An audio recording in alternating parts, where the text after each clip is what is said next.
안녕하세요.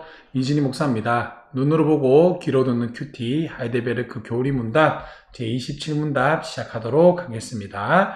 27문입니다. 하나님의 섭리란 무엇입니까? 답변입니다. 섭리란 하나님께서 전능하고 무소부재하신 능력으로 하늘과 땅과 모든 만물을 보존하시고 다스리시는 것을 말합니다. 그렇게 다스리심으로 꽃잎과 풀잎, 비와 가뭄, 풍년과 흉년, 양식과 음료, 건강과 질병, 번영과 궁핍, 이 모든 것들이 사실상 우연히 생기는 것이 아니라 아버지 하나님의 자애로운 손길로부터 오는 것입니다. 라고 이야기하고 있습니다. 우리가 26문답에 보시면 전능하사 천지를 만드신 하나님 아버지를 내가 믿사오며 라고 이야기할 때 당신은 무엇을 믿느냐 이렇게 물었는데요. 제가 거기에서 무엇을 믿느냐, 이것은 전능하사 천지를 만드신 하나님 아버지를 내가 믿사오며 라는 것은 하나님의 섭리에 대해서 이야기한다라고 말씀드렸는데요. 그래서 27문에 보면 묻고 있는 거예요. 그럼 도대체 하나님의 섭리란 뭔데? 이렇게 묻고 있는 겁니다. 자, 여러분들, 하나님의 섭리란 뭘까요? 하나님의 섭리는 창조하시고 보존하시고 다스리신다는 겁니다. 자, 그래서 여기 다시 한 번 더 27문답의 문답을 풀어보면 섭리란 하나님께서 전능하시고 무소부재, 없는 데가 없다는 거예요. 모르는 게 없고 그게 전지전능, 무소부재. 무소부재라는 건 뭐냐면 어느 한 공간 안 계시는 곳이 없는 모든 데 다 계신다는 겁니다. 그런 능력으로 하늘과 땅과 모든 만물을 보존하고 다스리신다는 겁니다.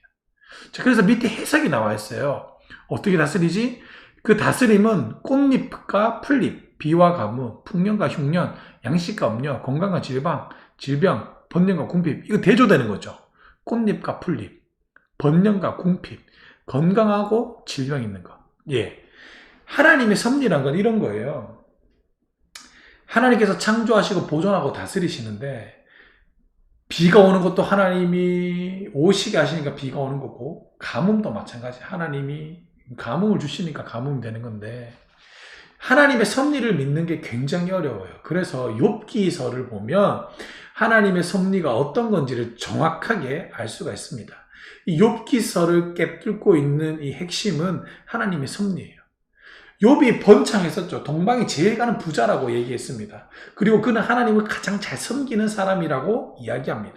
근데 그에게 시련이 닥쳐옵니다. 자녀가 다 죽어요. 가축들이 다 죽어요. 자녀 죽었죠. 재물을 잃었죠. 또 자신 몸에 질병까지 찾아옵니다. 자, 그런데 이걸 누가 했느냐? 사탄 마귀가 해요. 자, 근데 이 사탄 마귀가 누구에게 허락받고 할까요? 예, 하나님의 허락을 받고 합니다. 재밌어요. 욥기서 1장에 보면 하늘에 하나님께서 주재하시는 회의가 열리는데 그 회의장에 나그네라고 불리는 사탄이 등장하게 됩니다. 아니, 여러분들, 우리가 이분법적으로 늘 생각하는 우리 머릿속엔 이해가 안 돼요. 어떻게 사탄이 하나님이 주재하는 회의에 들어올 수 있느냐, 이 말입니다. 성경은 세상을 이분법적으로 바라보지 않습니다. 선과 악, 빛과 그림자 이렇게 보지 않아요.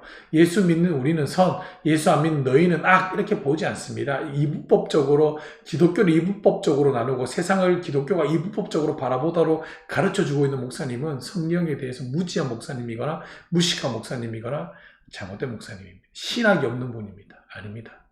성경은 세상을 이분법적으로 바라보라고 그렇지 않습니다. 하나님의 주권, 하나님의 섭리란 뭐냐면, 하나님의 섭리는 창조, 보존, 다스리신다는 건데, 하나님의 주권 위에 하나님의 섭리가 있는데요. 이 하나님의 주권은 어둠의 세력들마저도 다스리신다는 겁니다. 그래서 이 욥이 동방이 제일 가는 부자였는데 사단 마귀가 시험을 하는 거예요. 근데 하나님이 생명만 건들지 말고 다 할 것을 허락해 주십니다. 그래서 욥이 고난을 받죠. 자녀도 잃고 동방에서 제일 가였던 부자였던 그 사람이 거지가 되고, 거기다가 또 생명은 뺏기지 않았지만 몸에 악성 종기가 나서 그렇게 되고 엄청 힘들어져요. 욥기서를 하나님의 섭리를 잘 나타내는 건데, 욥이 그런 시련이 오지만 하나님을 끝까지 믿습니다. 그런데 욥의 새 친구가 찾아와요. 욥의 새 친구가 찾아와서 욥의 새 친구는 욥에게 뭘 얘기하냐면 하나님에 대해서 알고 있었지만 인과응보의 하나님을 말하고 있었다는 겁니다.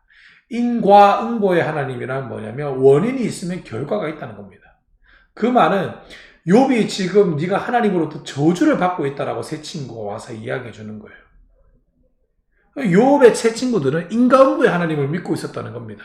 네가 하나님 앞에 뭔가 죄를 저질렀으니까 하나님 저래 벌 주시지, 그런 하나님이 아니다. 네가 뭐 잘못했다 회개하라 계속 얘기해요. 근데 욥이 새 친구가 이야기하면서 뭐라고 얘기했냐면, 나는 죄를 짓지 않았다. 나는 이렇게 신앙생활 해갖고 하나님 앞에 한 점 부끄러움 없는 행동을 했다. 근데 하나님이 왜 내한테 이렇게 하는지 모르겠다라고 이야기합니다. 그래서 욥기서 거의 마지막에 보면 뭐라고 얘기하냐면, 욥기서만큼은 하나님이 혼내는 걸로 이야기하면서 그 이야기가 끝이 나는데요.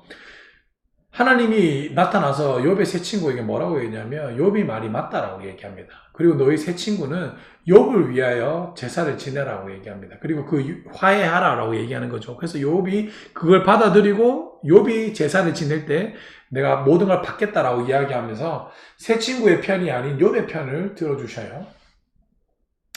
자, 그래서 제가 이 말 드리고 싶은 말은 뭐냐면, 그런데 하나님이 새 친구 편이 아닌 욥의 편을 들어줬지만, 하나님이 마지막에 욥기서 마지막에는 욥을 보고 책망하면서 끝난다는 겁니다. 뭐냐면, 욥이 하나님 내가 왜 이렇게 고난과 고통을 받아야 될지 모르겠다는 겁니다.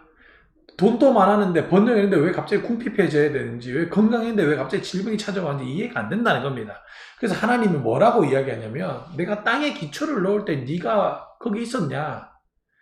내가 어떻게 이 땅을 창조했고 니를 어떻게 태어나게 했는지 네가 아느냐? 이 말을 계속 하셔요.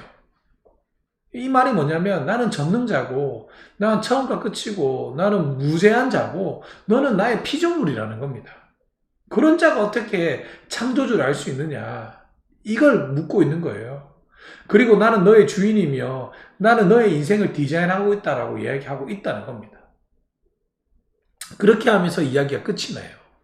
자, 그러면 이걸 우리한테 적용해보면 어떻게 될까요? 저와 여러분이 잘 먹고 잘 사고 힘들어지는 것도 하나님의 섭리 안에 있다는 겁니다.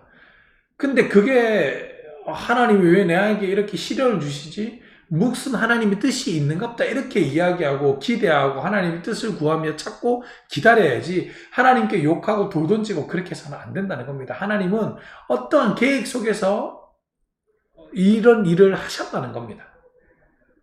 근데 하나님은 결국에는 일으켜 주신다는 거예요. 이게 하나님의 섭리라는 겁니다. 근데 많은 사람들이 하나님의 섭리를 잘 몰라요. 잘 되면 지 탓, 안 되면 하나님 탓. 우리나라 속담도 있죠. 잘 되면 내 탓, 안 되면 조상 탓. 우리 사랑하는 모든 여러분들, 이 영상을 보고 있는 분들, 하나님의 섭리를 좀 아시길 바랍니다. 이게 근데 하나님의 섭리를 깨닫기가 굉장히 어려워요. 굉장히 어려워요.